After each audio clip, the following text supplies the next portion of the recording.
sahabat Laopis Arya Agustinus Purba dimanapun berada, kembali lagi di channel kami. Kali ini kita akan membahas mengenai seputaran permasalahan hukum yang terjadi di Indonesia.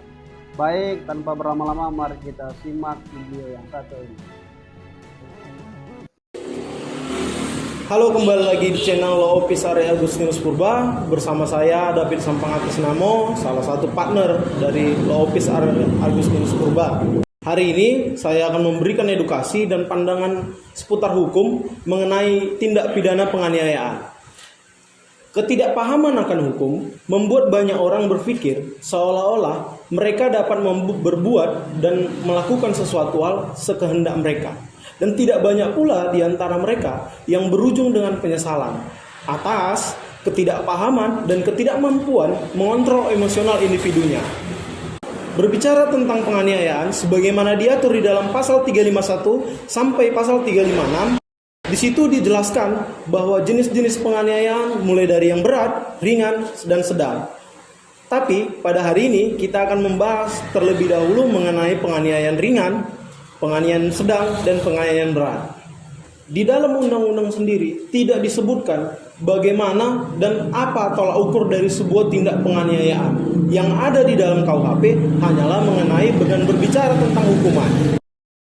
Nah, bagaimana apabila sebuah tindak pidana dilakukan lebih dari satu orang dan direncanakan terlebih dahulu? Sebagaimana diatur dalam pasal 55 ayat 1 yang berbunyi demikian, dipidana sebagai pelaku tindak pidana. 1.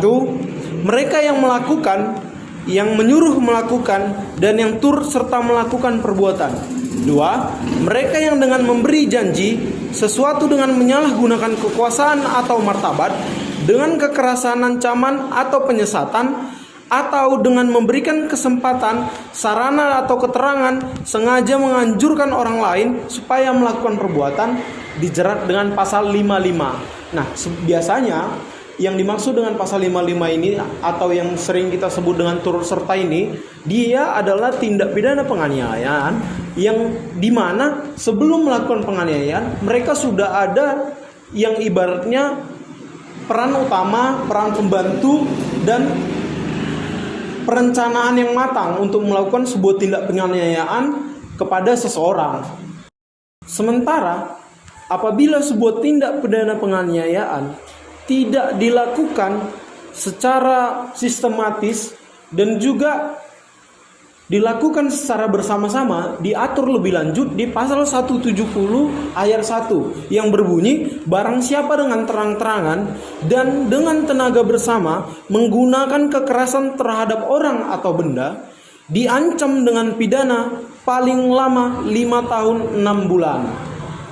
Berdasarkan penjelasan saya barusan, kita telah membahas mengenai yang namanya tindak pidana penganiayaan ringan, berat, dan sedang. Nah, saya mengedukasi kepada masyarakat sekalian agar lebih bijak lagi dalam membuat dan bertingkah laku. Contohnya demikian. Masih segar di ingatan kita, pada tanggal 12 Agustus 2022 kemarin di Jakarta ada seorang oknum guru yang menganiaya seorang anak tentara. Nah, apa yang mau kita angkat dari contoh ini? Yang mau kita angkat dari contoh ini adalah ayahnya tidak melakukan tindak penganiayaan atau membalaskan hal yang dilakukan oknum guru tersebut terhadap anaknya.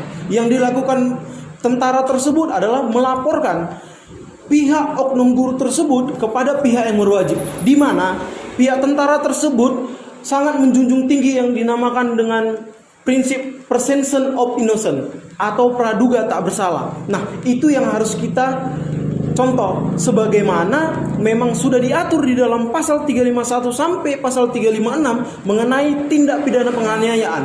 Nah, saya menghimbau kepada masyarakat dan teman-teman sekalian, apabila mendengar dan melihat sebuah tindak pidana penganiayaan di hadapan kalian, tolong dan bawa saja ke kantor polisi.